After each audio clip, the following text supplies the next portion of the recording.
Hello বন্ধুরা, গঙ্গার পাড় দিয়ে আমি বাড়ি ফিরছি ডিউটি করে ফুলেশ্বর থেকে। দেখো মানে আমি চেঙ্গাইলে আছি এখন, তো এখান দিয়ে সাইকেল চালিয়ে আমি বাউরিয়াতে ঢুকবো। তা কালকে সারাদিন ফুলেশ্বরে ডিউটি করলাম সিকিউরিটির, তা করে আজকের দিন বাড়ি ফিরছি।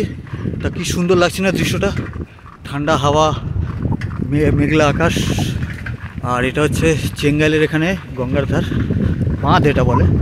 তো এখান থেকে আমার বাড়ি যাওয়ার রাস্তা, তাই ভাবলাম তোমাদের একটু দেখি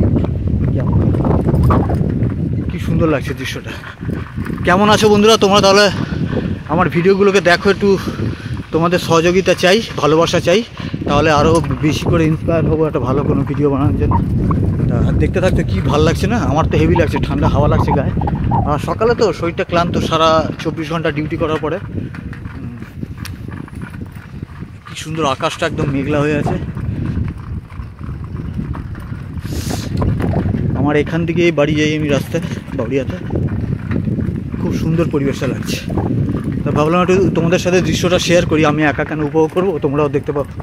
তা আমার পিছনের ভিডিওগুলো একটু দেখো, শর্টসগুলো একটু লাইক করো। আমার গলার আওয়াজ ভালো শুনতে পাচ্ছ কি জানি না, তবু আন্দাজে আমি করে যাচ্ছি ভিডিও। পুরোটা রাস্তা ভাবছি তোমাদের সাথে আমি আমার জার্নিটা শেয়ার করি, তাই এইভাবে তোমাদের আমি দেখাচ্ছি। কি সুন্দর হয়েছে, নৌকা টোকা সব আছে।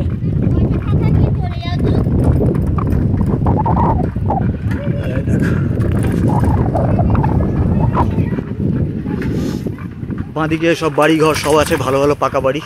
এখানে গরমকালে খুবই এদের আরাম হয়, মুদিখানার দোকান টোকান সবই আছে।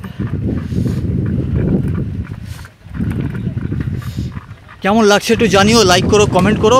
তোমাদের তরফ থেকে তো রেসপন্স তেমন আসে না, ওই 1-2 জনই করে, তো একটুখানি সাপোর্ট করে দিও। একটু জানিও এই ব্লগটা কেমন লাগছে। তো 24 ঘন্টা এক নাগারে ডিউটি করার পর আজকে বাড়ি ফিরছি চেঙ্গাইলের গঙ্গার ধার ধরে। আমার আগের ভিডিওতে আমি শেয়ার করেছি, আমার ডিউটির কিছু মুহূর্ত শেয়ার করেছি, ওগুলো দেখতে পারো গিয়ে।